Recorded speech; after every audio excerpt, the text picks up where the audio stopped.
Today's guest is the absolutely lovely Janie Lavelle, a Kiwi who is living and practicing in Ireland.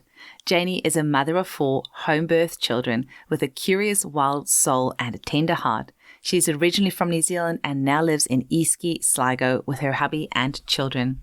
Janie has spent the last 15 plus years working with energy medicine. Her love is helping women, their babies and children to heal. She supports them through pregnancy, birth and motherhood and helps them to move beyond hormone imbalances, womb trauma and infertility. Janie also helps the clients to navigate through depression and anxiety and bring them back into harmony with their soul path and spirit.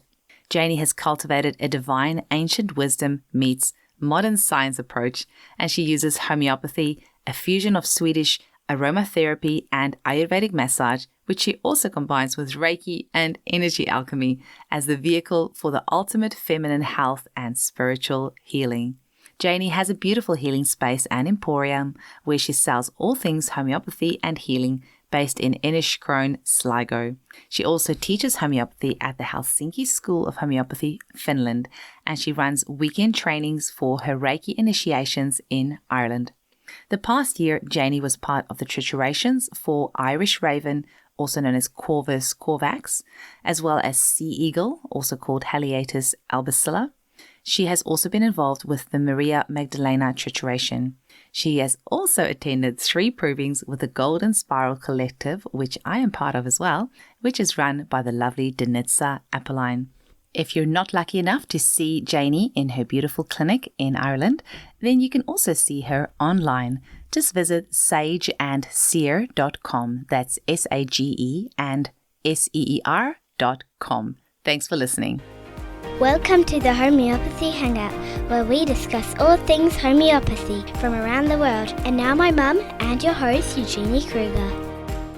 Hello, homies, and a very warm welcome to Homeopathy Hangout. Today, we get to hang out with my beautiful friend who cannot be put in a box, Miss Janie Lavelle from Ireland. Welcome to the show. Oh, thank you, Eugenie. So nice to be here, and hello to everybody out there, wherever you are. Well, the accent might have given it away that you're not from Ireland. You're a fellow Kiwi originally. I am. Kia ora, kia ora, kia ora. Yeah, I am. I'm a Kiwi. I left there a long time ago when I was 18, Eugenie. So 18. So were all 4 of your children born in Ireland? I had 2 of them in New Zealand and 2 of them here, actually in this village where my practice is now, in Enniskroon. Yeah. That is so cool. And we were just before we started recording, I'm like, how do I even introduce you, Janie? Because you just do like everything. I think just like goddess, alchemist, weaver of mystery and magic. I don't know. What would you call yourself? It's so hard to put yourself into a kind of a what are you, who are you? I think I'm a homeopath. I think I'm quite esoteric and eccentric in my homeopathy, and that my style of homeopathy is really heavily influenced by all my years of being an energy healer and Reiki practitioner and a massage therapist. So, yeah, it is hard to kind of put a label on what I do. And even some of my clients would say to me, if they come in for physical work and they've never been to me before, they would often say, I don't know what you did, but something is completely different in me now. And, even in fact, last night I was at a cacao ceremony and I met a lady there that I worked at a festival this year in July at the Yoga Picnic here in Ireland and was doing healing sessions there, massage and energy alchemy work. And she stumbled across me and I was actually leaving my bell tent to go for lunch, and we started chatting and she just burst into tears and she said, I really need your help. I said, okay, come on, let's go into the tent, and just got her onto the table and started to do some work on her, working in her energy field to start with. And then I said, okay, we need to do some somatic work with this. Your body is in trauma. Let's do a massage, some healing, some tuning forks. We'll see what comes up. So I worked on her and she had this massive, massive release, like sobbing the whole time, really, so there's all this trauma is coming up. So part of the session was really about helping her to stabilize so that she could process the trauma and then also leave my space so that she's in a place where she can be rather than going back out into the world still feeling how she was feeling. Anyway, it was so full on. It was really, really powerful. And she left the Bell tent and went off out into the festival, and I didn't get her phone number. I didn't even know what her name was, And last night I met her at the cacao ceremony, and she said, whatever you did that day, I don't know what you did, but whatever you did, it changed my life. Oh. And, you hear those, I was so humbled by it. You hear those things from people and you just think, wow, they have put the hard work in. She came to me, she activated that healing herself. I just facilitated what needed to come through and what needed to move in her. And she just said she came home, she's made all these changes in her life, and she's a different person from it. So what I did that day was completely different to all the other sessions that I did that day as well. So, you work on people come and they allow me to know what to do by the way their body is, how they're holding themselves. And actually at the end of that session with her, I gave her the Maria Magdalena remedy as well that we had triturated in France over the summer solstice. But yeah, to define what I do, it's hard, isn't it? I'm really glad you insisted that I have a session with you before I interviewed you. And that was about 6 weeks ago, so that we had our first session and then another session just recently gone. The other day, If you didn't do that, I had no idea really what you did until that session. And it's really like I have such a better understanding of what you do now, but there's no way that you could have like really just explained that, because you can't really put it into words what it is that you do. But after you did it, I'm like, oh, I kind of get where you're coming from now, because it's something that cannot be put into a box. I would describe it as magic, because I've had this back pain on my lower right for years, and I woke up from that session. So just to kind of set the scene for our listeners, so Janie's in Ireland, I'm in Perth. We booked in a session. It was about 9 p.m. my time, so it would have been about 2-3ish p.m. your time, and Janie did an hour's healing, and she sent me a link for this frequency meditation to listen to while she was doing this healing. And I just had this I felt really connected to you while we were doing it. And then I woke up the next morning, and I think my intention for this session was to tap a bit more into my feminine. So I didn't really think about my lower back, but the next morning I woke up and this lower back pain that I've had for a couple of years was gone, which was very interesting, because I've been seeing an osteopath for it and not noticed too much change. So that was surprising, because I wasn't expecting a physical change. I was expecting, mental, emotional changes, feeling a bit lighter and more in tune and all that. But then the WhatsApp messages that Janie sent me afterwards, so these beautiful cards that you drew and the wisdom that came from that. And I've still got my obsidian necklace that you got me to wear.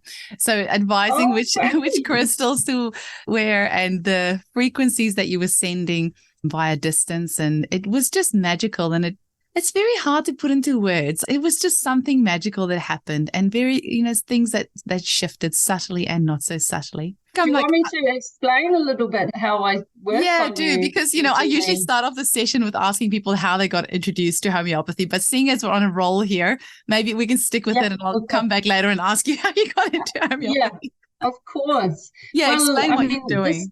My healing space here, this is, and you can see in the corner I have my apothecary and my radionics machine. So I like to be really precise, as you know, with my healing. So when I'm doing them from a distance, I always get your full name and your date of birth, your time of birth, if you know it, and your place of birth, and then where you are. Because for me, when I trained to be a Reiki practitioner, my 2 Reiki masters were just, they're the most incredible people. But I was traveling, I was backpacking at the time. And so the first thing I started doing was distance healings, because my friends and family were all around the world. And that's over 16 years ago now. So my technique has been refined a lot in those years. And I've come to know that the more exact I am when I'm working on somebody, and like that, getting the time, the place, and, where they are and stuff, that is the exact portal that you incarnated on,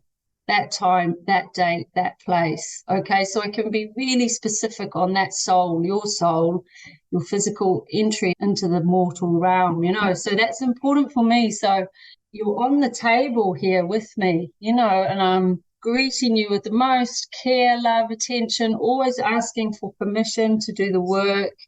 And I just drop in straight away. I'm standing at your feet, asking to be shown what needs to be healed. Can you reveal to me what needs to be done? Where do I need to work on you?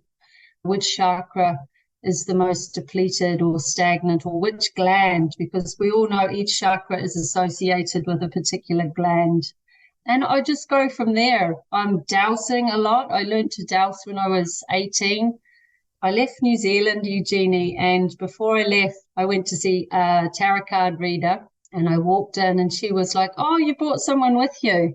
And my friend and I, who were traveling together, had queued up separately because I was like, let's see if we can, pull some strings over this tarot card reader's eye to see if she's psychic or not. But she was actually saying, my grandfather was with me.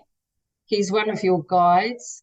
And after that session, it was the most amazing tarot card reading, my first one. She said, you need to buy some tarot cards and learn to dowse. So I left that session and we went straight to an esoteric shop and in Whakatane in New Zealand and bought some tarot cards and bought a pendulum.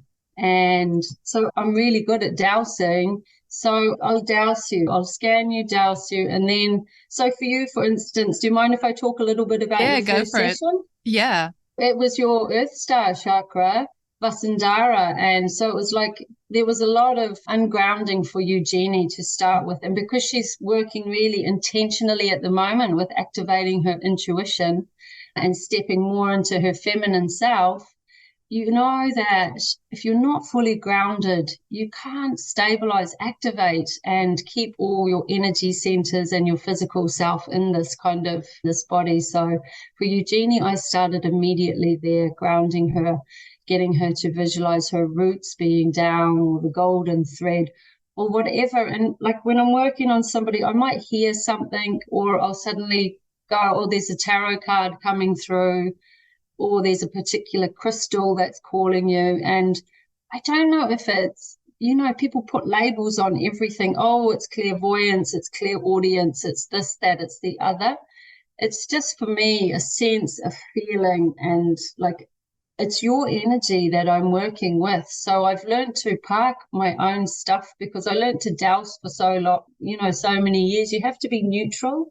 And so when I'm doing the distance healings, I'm always in that neutral space, and I'm always asking, can I get some more information here? I need some deeper insights on this. So for Eugenie, it was like she had in her Vasundhara, she had wisdom on the feminine, wisdom on the masculine, and then her career started to come through. So then she got cards for the career side of things in the masculine, in the feminine, and then her soul wanted to come through to say about her career, her soul career in this incarnation, and it just unfolds from there. I try to do each chakra, so you have information on each chakra, but sometimes you only get 3. I only need to work on 3, and I'm also tuning in by I'll be working on your Vasundhara, and then I'll go to the radionics machine and I will broadcast the frequency that is required in that time as well. So for Eugenie, I was broadcasting Vasundhara, but other times when I've been working on people in that particular energy center, I'll broadcast the frequency of Earth or a pyramid or something that helps them to anchor in to whatever it is they need. And it's beautiful. I love doing those healings so much. And then afterwards, I send them a tailored frequency. So here's your one, Eugenie. I have to post it today. Thank you. And it's homeopathic, but it's also being programmed by the radionics machine, by the tuning forks, by me, because I always Reiki the remedy as well. And Eugenie also got a sacred symbol. She got the Tibetan cross, so I'll charge it on that as well. It's all these kind of different modalities. And because I traveled so extensively, I've kind of borrowed all these things from my travels that I learned and bring them into my practice in a way that benefit my clients. Oh, and what I really enjoyed is the WhatsApp messages that you sent afterwards and the screenshots that you sent of the cards and the symbolism behind it and the messages. And there's so much wisdom in that. And it's so nice to kind of integrate that into your own time. And you have such a beautiful voice. So it's lovely to listen to. I really enjoy that side of it as well. That's really nice. I think that's really important. That's what's different about the kind of just a straight Reiki session is often you don't get any feedback in a distance healing. And then the energy alchemy is all the learned modalities. And then, I feed back, like I'll give you a voice note on each energy center. I'll send the tarot and oracle cards. Sometimes I'll send the crystals to you that I use in your session. Or like for Eugenie, she got the oil Mai Chang. She needs to do a massage into her solar plexus every day with the oil Mai Chang to keep her central nervous system vitalized and like at an energy level that can sustain her, because she's working so hard, putting a lot of time and energy into everybody else. So it's a way of looking after herself. It's kind of like a cross between grapefruit and orange and a really beautiful flower. It's really citrusy and it's really energizing. So, Eugenie, when I started, that's not how I would do my distance healings. It would just be like, the hands in the energy field of whoever I'm working on and go from there. So after kind of 16 years of being a Reiki practitioner and teacher, my sessions have evolved and modified to meet not just me evolving and changing as a practitioner, but also where we are kind of on an astrological level and stuff, because we're going through such a huge transition energetically. And also, there's this real push and pull happening at the minute because the age of Pisces is starting to come to a close and the age of Aquarius is really upon us, so all this awakenings that are happening, also happening for me as well, because I'm getting to work with people that are at the start of their journey, at the middle of the journey, beyond even my journey. So it's been a real privilege to work with other homeopaths because people are seeking more than one modality now, and it's really important that I think that we encourage that for our clients. That homeopathy is so amazing, totally incredible system of medicine, but you need more than that a lot of the times, and my practice here, I really encourage that. I work with the most amazing chiropractic medicine woman, witchy woman, my best friend Sheila O'Brien. She's just unbelievable. And then another really, really good friend, Cora. She's a physio and a acupuncturist. Another friend, Mary Jane. She's an Ayurvedic practitioner. We have this amazing melting pot of practitioners around us. 2 centers have opened up here recently, a natural therapies healing center and a yoga studio.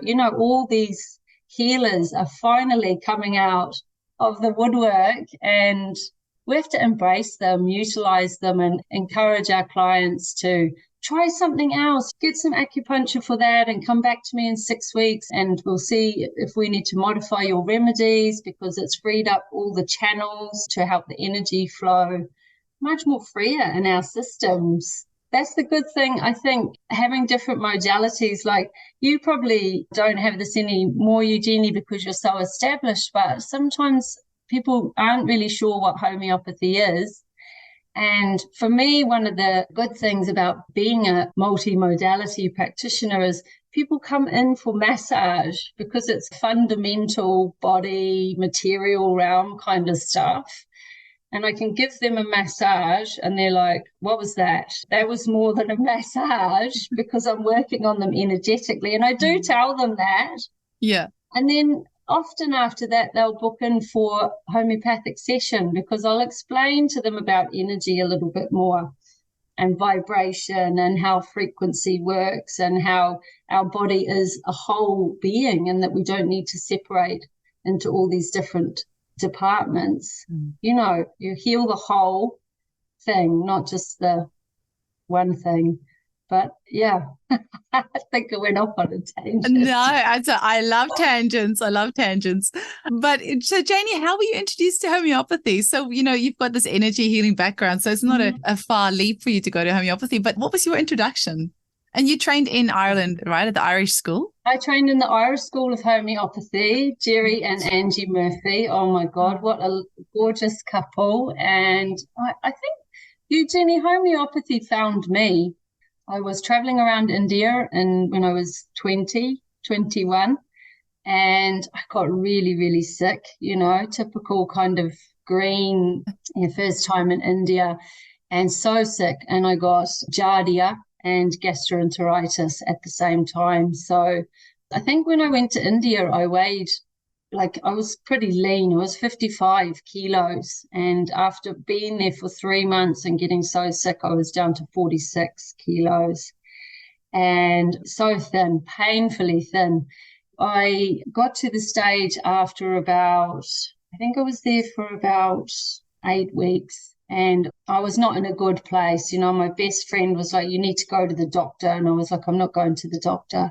I couldn't get out of bed. You know, I was really bad, puking up all the time. No, anytime I put anything into my body to nourish myself, I would get sick again. And because I was in my early 20s, I was partying like a crazy beast. You're in India, and I was into the Goan trance scene, and that's why I was there. And eventually she said, no, come on, you're going to the doctor. So we found this doctor in Goa. And, oh, madam, you're not very good, are you? And lay me down on I love India so much. It's like my spiritual home. And he gave me these little white pillows. Take those, madam, you will be fine. Off you go out the door. And I was like, I couldn't really even hardly walk. He gave me arsenicum album, my first remedy. And the next day I went home from there and I slept solid. Sweated my butt off and woke up the next day and I was like, well, I don't know what happened, but I feel so much better. And I had to take those little tiny white pills for the next kind of 3 or 4 days. And now, look, it didn't cure me, but it got me enough energy and back to kind of some sense of vitality that I had enough strength to continue my journey through India. You know, I had a whole nother month there and then I had to go to Thailand. And that was how homeopathy found me. And I didn't realize even at the time, Eugenie, that it was homeopathy. I was about to ask you that, if you actually knew that that's what it was, because a lot of people, when they're quite young and that's their first experience with homeopathy, they don't actually know what it was that they were given. Didn't know. And I went home and I met one of my mum's friends and she said, oh, you must have seen an Indian homeopath. And even then it still didn't kind of connect with me. And she actually gave me loads of propolis and I started to take the propolis, and that's what eventually helped me because I wasn't into medication. And previous to that, I'd been in Kenya, and before I went to Kenya, I really wanted to go to Zanzibar. And I mean, you know, I was 18, 19. I was 19 when I went to Egypt. I was so young. And Kenya, 20. And I had to get a hepatitis B vaccine. Oh, did you have yellow fever as well? They usually have that. And yellow fever, yeah, because I wanted to go to Zanzibar and I had the most horrific side effects from those 2 vaccinations. Are we allowed to even say that word anymore? Yeah, of course. Go for it. And from that moment, I went to Kenya, had the most amazing time in Kenya, but I kept meeting then all these other people that had side effects from their vaccinations and side effects from their malaria medication. I met a lady and all her skin was peeling off from her malaria medication. And I was like, this is nuts. I'm never, ever, ever having another vaccination in my whole life. And then kind of fast forward a few years when I did my massage training, the lady that trained me, really old German lady that I met in Rose Bay in Sydney, And she had 3 children, and the 2 eldest ones were damaged from the MMR vaccine. And so she had built that into her training to help educate massage therapists. And this was all these, I wouldn't say red flags or anything, but it was like awakenings for me or something. And I just thought then and there, if I ever have kids, I'm never, ever going to vaccinate them. And I had already at that stage started, in my 20s, I'd done crystal healing workshops and tarot card workshops and oracles and massage and aromatherapy and Swedish. She was teaching me Swedish massage and aromatherapy, and she was like a medicine woman. So her teachings probably set me up for my style of healing. And then I also went to India another time, and I trained there with a family of Ayurvedic doctors, and that was all they'd ever done. Their whole line had been Ayurvedic medicine, and they'd always specialized into massage. So I was up in Bagsunag, which is just north of Dharamsala, and just found them. They were there. They had a little sign outside their house. And so I did like a really immersive, intensive 2-week training with them, which was like every single day from early in the morning until late at night, and learnt their method of Ayurvedic massage. So I kind of have fused my modalities together to create the style that I do. And after the homeopathy kept kind of coming, back into my life in really unusual ways. And in the early 2000s, one of my best friends in the UK, I was living in Brighton for a long time, Eugenie. That's where I based myself. And she was living in France, and she had this huge snowboarding accident. She went off a cliff, and even though she checked the bottom to make sure her landing was fine, when she landed, she just hit the kind of snow, didn't hold, and she put her knee through her eye socket, nearly broke her back. Really horrible accident, really lucky actually that she's still with us. But she came back to Brighton to convalesce after she got released from hospital, and she came to stay with me. And she said, I have to go to somewhere near Brighton. I might have been Seven Oaks or something like that. And she said, I have to go and see this woman. She's going to do some work on me. And I said, oh, fine, yeah. I'm driving her everywhere, feeding her food and looking after her and doing Reiki on her. And I said, I'm coming, let's go. And we got to this little cottage, all overgrown, it's this little archway, and we pull up, and this little old lady appears, and I was like, oh my God, she's like 500 years old, she's just this magic witchy woman. And she just kind of, brings us in, and she takes us into this room, and wall to wall covered in shelves with homeopathic remedies. She had a machine for succussing. She had all different kinds of radionics machines.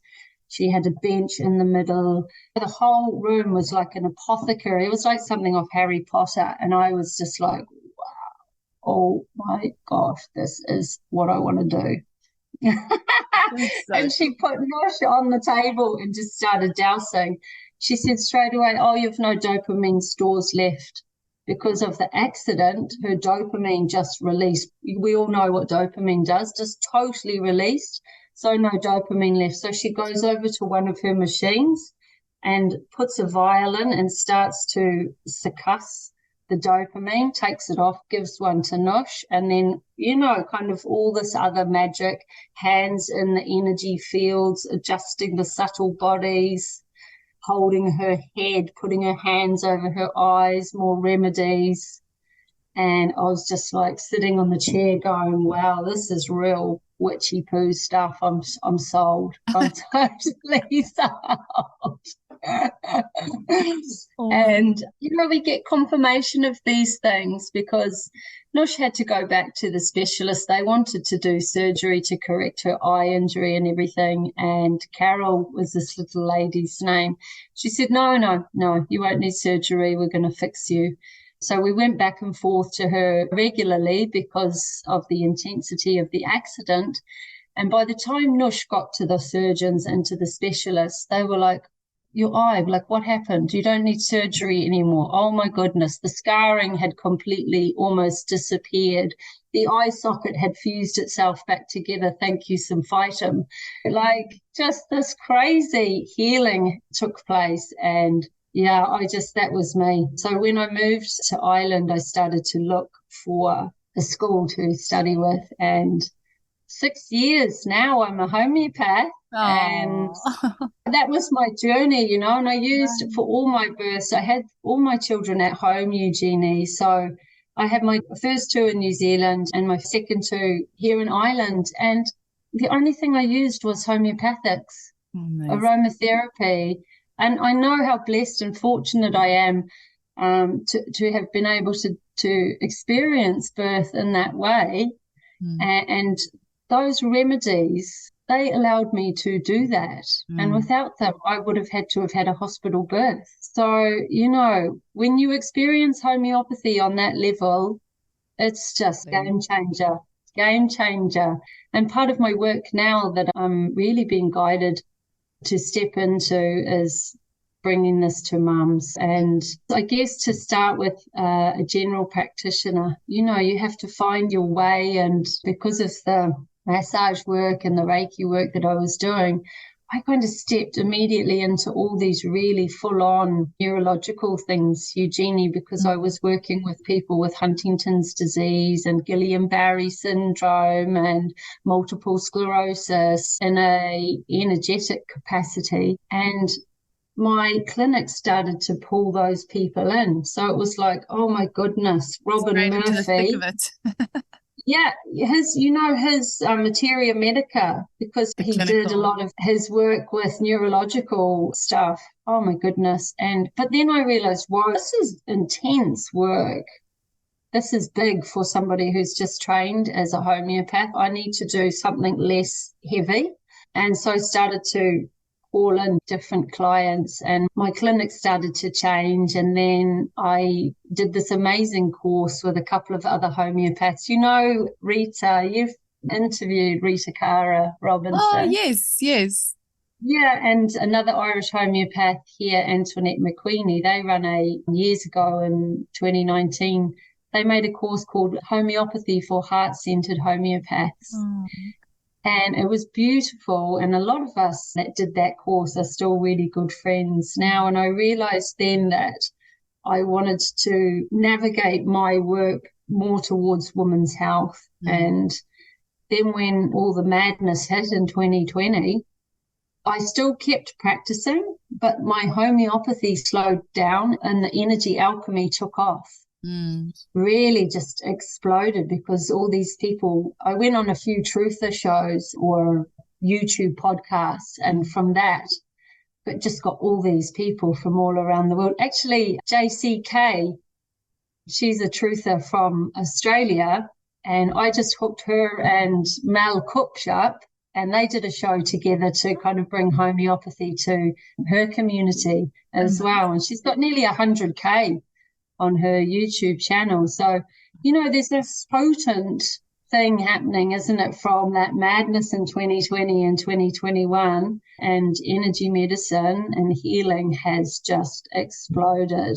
I think we're in a place where we've never been before with homeopathy. All the work you're doing, there's so much incredible stuff happening in homeopathy at the moment. And I think one thing that's happening is it's evolving really fast. I'm not just the only practitioner, I don't think, that works the way that I do, that we aren't just classical. Okay, I'm a trained classical homeopath. I work very intuitively, and also I try and work in the here and now, in the here and now, because the past and the future don't exist. So we have to be in the here and now.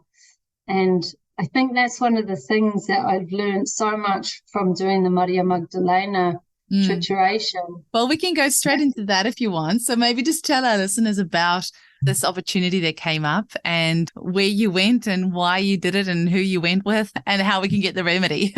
Look, it just landed. Oh, it's beautiful. The label is gorgeous. You sent me a photo of it. Did Elise send that through to you? I know, I designed it. Oh, you did? Okay. Yeah. It's beautiful. So, that is such, I'm the rebel of the family. I've always been, a little bit kind of out there. I got kicked out of Sunday school when I was 6 because I asked too many questions. The priest told mum and dad not to bring me back.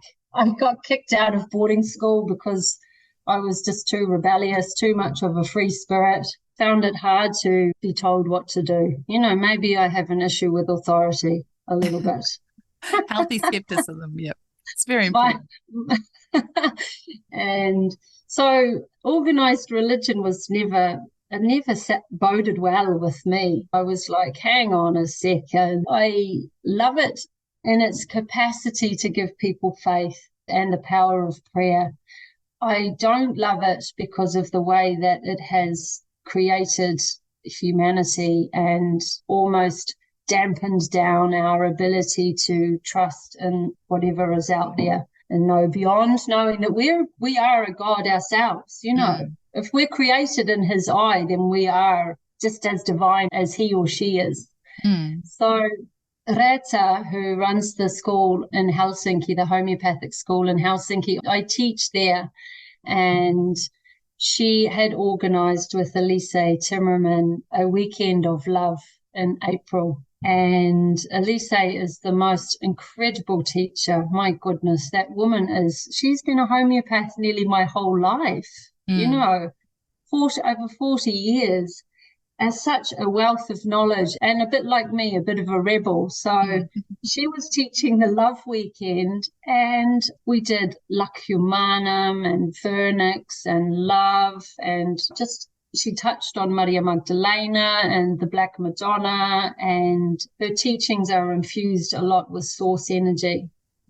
And she said at the end of the weekend, how about we go to the cave of Maria Magdalena and make a trituration there for summer solstice? And I just said, yeah, I'm coming. Yes. Well, without even thinking. And the solstice is my birthday as well. So I was like, it's a present to myself. And before we knew what was happening, Antoinette McQueenie, and she also teaches in the school, we'd booked our tickets, we'd booked our car, we'd got our parking at, like, we were there. We were there. We didn't ask any questions. We didn't ask how much it was going to cost or anything. We were there. So we flew into Nice and we spent a whole week in Elise's most beautiful house in the south of France. And we did lectures and we did triturations. And, I thought, I'm going on this amazing pilgrimage to Maria Magdalena, the feminine aspect of Jesus and Maria Magdalena, the divine feminine and the divine masculine. And I think the first day we arrived, we just swam, relaxed, ate food. And then the next day we went to these amazing markets and we were speaking all the time homeopathy, and Elise is always teaching in some ways. And then we drove to the caves the following day, to the mountains, and we had a kind of a ceremony at the bottom of the mountain under this incredible oak tree. And Elise, it's coming into yourself and having that awareness as you're walking up to the cave, that you're walking the path of Maria Magdalena. This is where, when she left after Jesus was murdered, this is where she spent the rest of her life, in this cave. And so it was this real introspective walk up. It kind of took us probably 2 hours to get up there because we were going slowly, taking in the vista, communicating with each other. Some deep stuff started to come up already, about past relationships and abortions, miscarriages, lost children. So we're already having an awareness of what the remedy is showing us, because you're in the field, aren't you? You're in that field. When you have an openness to how homeopathy works, you start to notice all these little intricacies are connected, and that we're all also connected, aren't we? So we're walking up and we get to the top where the cave is, and we just decide to sit down. It's quite full on because you come up these stairs and all of a sudden there's Jesus Christ on the cross and the two other guys on their crosses, and they're tied on and he's like nailed on. Stigmata, isn't it? And it's like, whoa, oof, oof. You just get such a kind of a sense of this is what Maria Magdalena would have been experiencing in real life. This, like, her beloved is up there on the cross. So immediately there's this huge sense of loss and grief and terror and fear and sorrow. So, like, we sat there for a while and just rested and had some food, and this amazing lady came over because we were all dressed in red. You know, we wanted to really dive deep into the energy that we were creating. And there's a fountain on the way up called Le Source, and that's the water. We took some of that water with us, and I had brought water from Ireland. And like when I travel, I always have Lac Lupinum, 33M, ayahuasca from Declan Hammond, and ruby, and my remedy that I made, Gaia, and a couple of other things. And I put them in the wells with the intention of them activating the water and bringing healing. So I poured my water into the well there and then filled my water bottle from that well as well. And once we got up to the top, the view is incredible. The view is amazing, Eugenie. It just blows your mind. And there's this incredible statue up there of Maria Magdalena holding Jesus' body. Wow. And then the cave is there.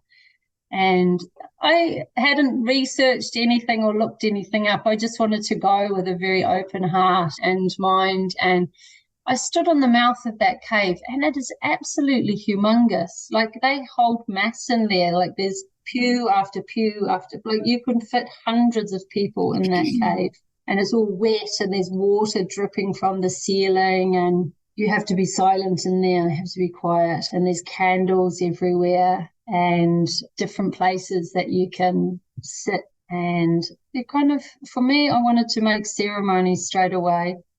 And myself and Greta went straight over to one side of the cave and made some prayers and some blessings with some candles. And then we ended up wandering down. You go downstairs and there's a well downstairs, but it's all kind of, you know, you can't access it. It has that kind of wire meshing around it. And it just looks so stagnant and green and just, ugh. So before I knew what I was doing, I broke into a song in Māori. You know the song Te Aroha? No, sing it for us. Te Aroha, te whakapono, me te rangi Māori e.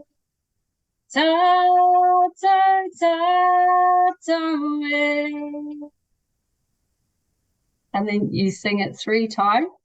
Oh. And it's the love, hope to us all. You know, love, I know this song, but I know Aroha is love, but that's Aroha is love. Yeah. And like, I turned around and the girls were all standing there because there was 9 of us that went up. So Elise was the crone, and then there was 5 mothers and there was 2 maidens because some of the girls from Finland, their daughters came, and the girls were all standing there hugging, crying, and we just had this big embrace, and it was like it released all this energy. It was like an activation had taken place in the cave then, you know. It was just so powerful, and the frequency of Maria Magdalena is that unconditional love. You know, if anybody's out there working with her energy and her frequency, that is one of the biggest takeaways from Maria Magdalena. And, oh, Eugenie, it was incredible. So I'm there putting my remedies into the water as well.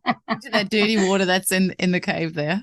The green. Yeah. And let's potentize it with some frequencies as well and sing the love back into the water, because it's, you know, all the work Veda Austin is doing with water. It's like we come from water. So we have to I think when we come to these sacred sites and holy places, there's always a well somewhere, particularly here in Ireland. All the sacred sites often are connected to a holy well, and that water is curative and healing, and many people know the properties of that water and what it does. And that all kind of got lost for a while, but now it's all just so active and so alive in Ireland, and it's helping me move more into working with that medicine as well in my own way.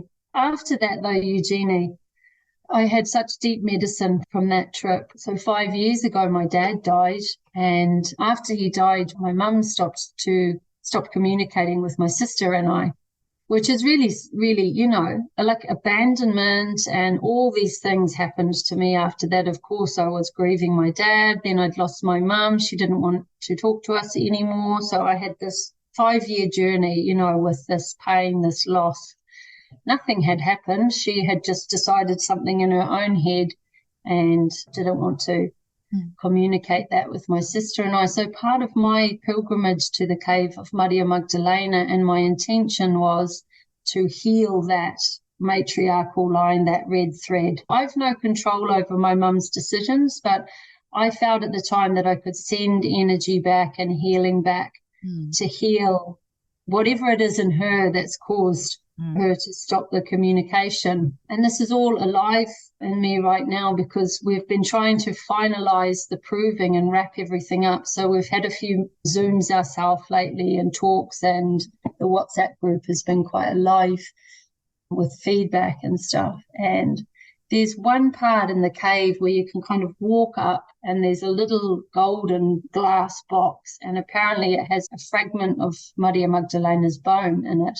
And the girls were calling now to come outside. We're going to start the trituration. But I was like, I have to go up to that area there and light a candle and make my prayer and my intention. And for me, this is a huge part of the energy of the trituration. So up I went, and there was people there praying, and I didn't want to stand in front of them because they were praying to this piece of Maria Magdalena, and I just thought, I have to do this. I have to do this. They're all there like this with their eyes closed. So I thought, okay, I just asked permission. That's okay.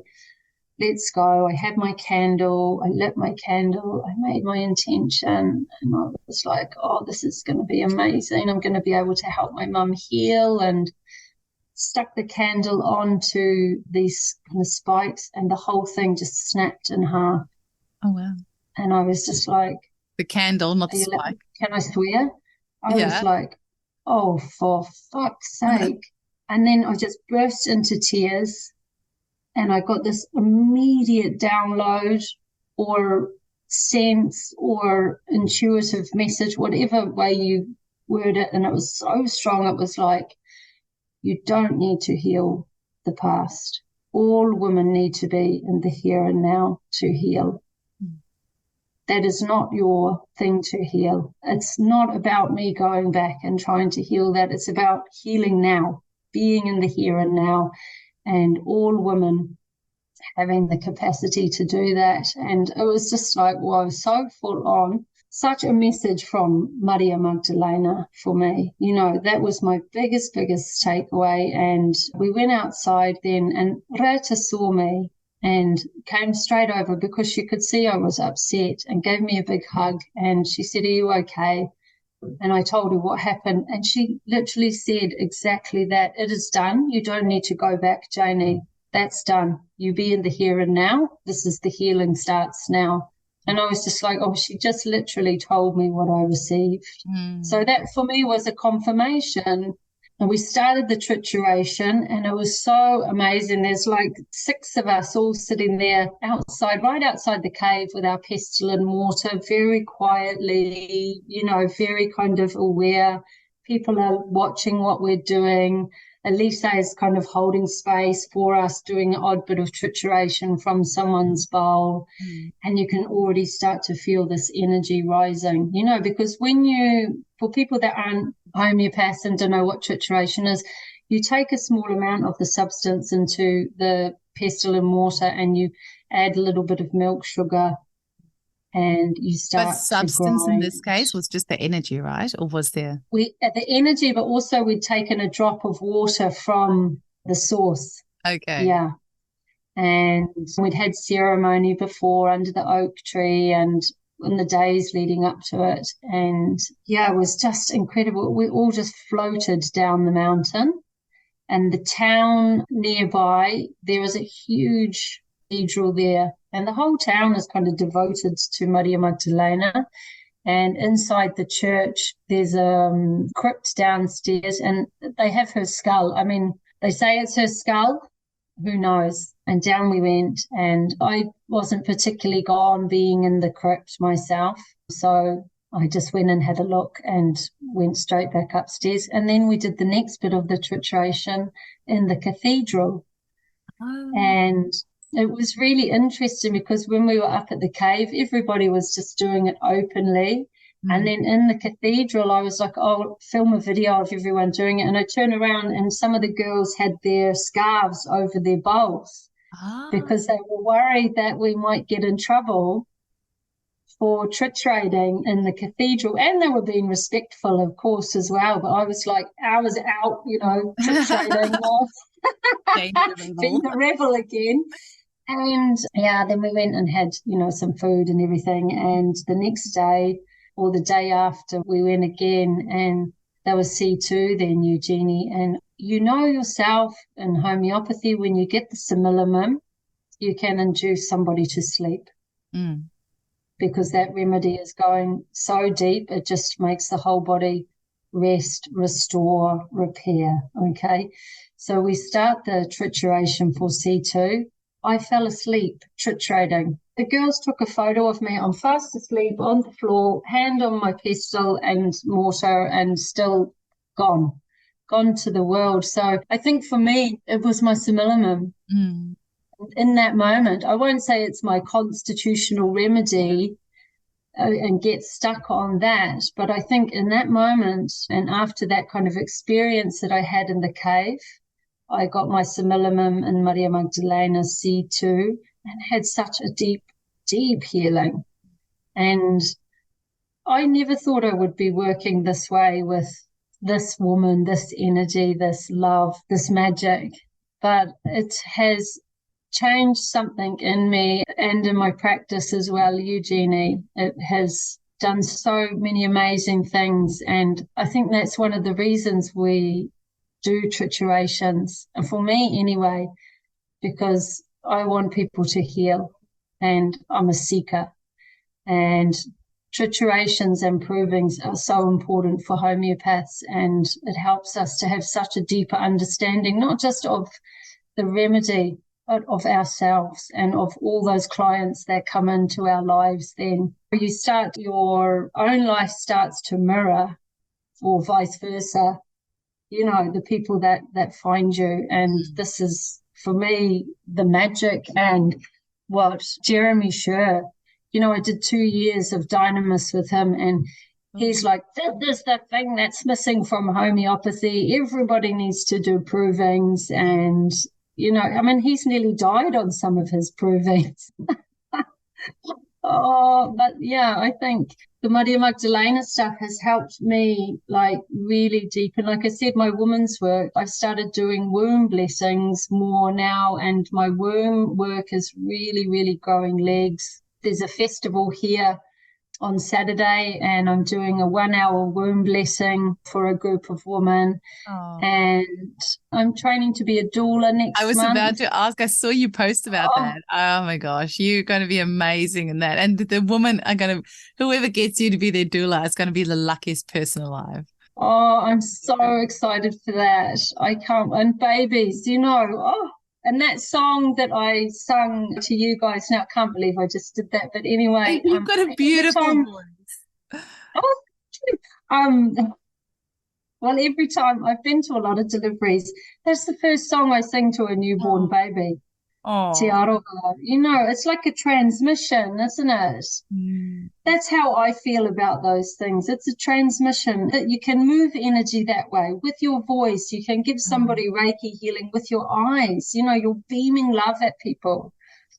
You're pushing, you're emitting that your toroidal field, which is like the donut that comes from your heart center, you can radiate that energy out to people. You don't have to be trained in anything to work with energy. It's having an awareness and a consciousness of it. But yeah, that whole birthing journey, Eugenie, I'm so excited about that. I love babies and birth and pregnancy, and just that whole journey is just, I mean, you must love it if you had 4 babies yourself. I know. I came up at 2. I'm like, no more. The 2 is my limit. A third one would break me. Yeah, Definitely not doing 4. Only one of them was planned, and that was my daughter who arrived second. The boys just arrived. I always say, whenever parents tell me, say that the child wasn't planned, I was like, well, you didn't plan them, but they planned themselves. Like, it's always... But tell us a little bit, Janie, about where people can get hold of you. So you've got your YouTube channel, you're on Instagram, and you've got your website. Just tell, like, anybody who wants to work with you, distance or in person, where they can get hold of you. And you've got a beautiful center there. How can people get hold of you? I think the best thing is go directly to my website, and there's a option there to connect with me, and you can just hit that. It sends me an email. I'm really quite active on Instagram, more so than Facebook, because I got so shadow banned for being such a rebel, Well, just say the name as well, because you actually work under the name Sage and Seer. Where the name come? Yeah, sageandseer.com. Oh, sorry. Sage and Seer on Instagram. Sage and Seer on YouTube as well. Sage and Seer on YouTube, Sage and Seer on Instagram, Sage and Seer on Facebook. And your website. You'll find me and my website. Yeah. And then you can book directly through my website. And I have to upgrade it because I'm in this premises now. So don't worry about the house photo. But that is the best way to get me through my website. And Eugenie, I have some courses coming up. I'm teaching a Reiki Shodan, which is your level 1 at the end of this month. If there's anyone out there watching this in Ireland and they want to come to Sligo Ballina area, that's happening. And then, myself and Rita have some really exciting stuff happening as well from Finland. And she's actually arriving here on Wednesday morning. And we are in discussion about opening a international school, but not what you think. I'm sure if you're involved, it's not what anyone would think. Of homeopathy. So that's kind of brewing away. And So keep an eye out for stuff there, because it'll be more for people who are already practitioners to step into a different way, maybe, of using my methods to prescribe. And of course, Rita is a shiatsu queen. She has just opened a sacred water shop. She's been a homeopath for over 20 years. So there's this kind of, you should get her on the show, actually. Yeah. There's this portal is kind of, happening at the minute. And actually, we're meeting Declan on Wednesday, Declan Hammond. And the three of us are going to do... jealous. I want to be there. We're going to do a trituration of all different kinds of cacao. Oh, well, I'm glad you said that, because I've been waiting to put in here that some of our listeners might know about the homeopathy conference that, well, I actually, when I see a conference and then I see a big cross through it and I see connection, like it's not a homeopathic conference, it's a homeopathic connection that we are going to have from the 4th till the 6th of September in Ubud in Bali. So I'll have some more information on my website and my Homeopathy Hangout podcast Facebook group. But Janie has agreed that she will do a cacao ceremony for us at this conference. And Danitza Appeline is going to be doing a family constellations workshop for us to help clear a lot of this scarcity mentality, the persecution mentality, just as homeopaths, it's like we have this thing that we're not allowed to thrive and do well. And so we did a mini family constellations with Danitza once, just about 4 or 5 of us, but we're going to get all 60 of us at this homeopathic connection to be part of the family constellation. So we'll be calling in Hahnemann and Kent and Robin Murphy and Misha Norland and all these masters, and really clearing a lot of this stuff, and just, I think it's going to be amazing. I think energetically, it's that just sounds incredible. shit around homeopathy that's stopping us from living our fullest potential as homeopaths and as a profession worldwide, and stopping us from getting the recognition and well, it is about the recognition, because homeopathy is incredible, but it doesn't get recognized for the amazing work that it does. And it's just always persecuted in so many countries around the world. And we always have to kind of prove ourselves and fight for our right to have access to these medicines. And it's just a constant battle. So I'm excited about this family constellations. I think it's going to energetically clear a lot of that shit, so we can actually just do our work and help people and thrive. So, oh, that just sounds fab. Yeah. Gonna be, yeah, I think that will be amazing, powerful. And the cacao ceremony for, grounding everybody into the frequency of earth and activating our heart centers and really evoking the energy of unconditional love.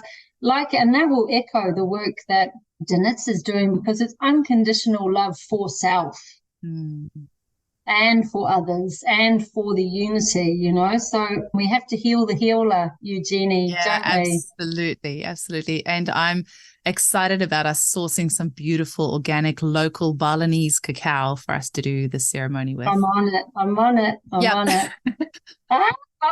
I am so excited about seeing you in person, Janie. I am going to give you the hugest cuddle ever, and Declan. And I just, like I said, it's just an excuse to catch up with all these amazing homeopaths from around the world. I can't wait to meet all of you in person. We can be high as kites. I know. It's going to be wow. I said to Danitza just yesterday, I'm already stressing about how quickly those 3 days are going to go.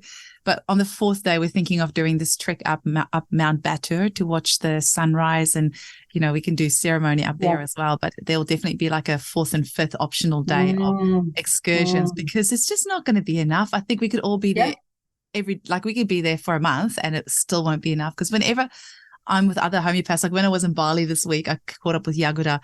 And, we only met each other in person 2 months ago when I was in Bali, but we don't really know each other from a bar of soap, apart from, a few Facebook conversations here and there. But we chatted for like 5 or 6 hours straight, and there was never a gap in the conversation. Like we were constantly one interrupting the other, because we're just like, and that's the thing when I'm with fellow homeopaths, we never run out of things to talk about. Yeah, because we're in resonance. We found our similimum in our colleagues. Exactly. Oh, I love it, Jeannie. Oh, everybody deserves. I hope you have people helping in whatever capacity. And climbing a mountain at the end of the conference, that is important, because the mountain signifies that strength, that solidity, that kind of connection between the mortal realm, the earth, and also the heavens, the esoteric realms, So it's almost like you're conquering something to birth what your intentions are, like what you just said. We want to bring homeopathy up to a level where people acknowledge it for what it is. There's no fear involved. There's no poverty in being a homeopath. There is enough sick people in this world now for there to be another 1 million homeopaths. Yeah, absolutely. Yeah. Let's go. As you're talking, I just suddenly thought, because we'll have Chokadei, who's part of the royal family in Ubud, will be with us. And so we might have to organize doing a trituration at the top of Mount Batur. Yeah. Just as we're talking, I'm like, well, because I've been thinking of us maybe doing a meditative proving about the kupu-kupu barong, which is a moth in Bali, a Balinese moth. That's the size of your hand. It's huge. Wow. And I obviously love working with moths and butterflies. And so I was thinking meditative proving would be really nice. But now I'm just thinking maybe a trituration at the top of Mount Batur. So many options, Janie. Not enough time. And please, anything we do in this way, any work homeopaths are doing, proving-wise, trituration-wise, it's sacred work, and you must do ceremony before. You have to. It's so important that you're working with healing intentions, you're honoring whatever, For me, I work so much with the elements and the Celtic wheel and the compass. It's so important that we honor all these medicines and remedies that we're working with and frequencies, with an opening ceremony and a closing ceremony for them. So, yeah. Oh, I can't wait. I Can't can't wait. wait either. And thank you so much for coming on the show. I've been so looking Oh, forward to our chat. I'm sorry I had to cancel it last week due to my impromptu trip to Bali, but oh wow, wow, come on. That's just yeah, that's how I'm you glad we could roll. catch up Amazing. Oh, tonight. Well, today, earlier in the day, your time, but it's just so lovely. And I love that we're in oh, continuous conversation with each other. It's really such a privilege to have connected with you. And I'll me see you too, this you time next year too. in Bali in person. Oh my gosh. Wow. Thank you, Eugenie, and thanks everyone to watching. And yeah, look forward to hearing from you. Thank you so much. Bye. Bye.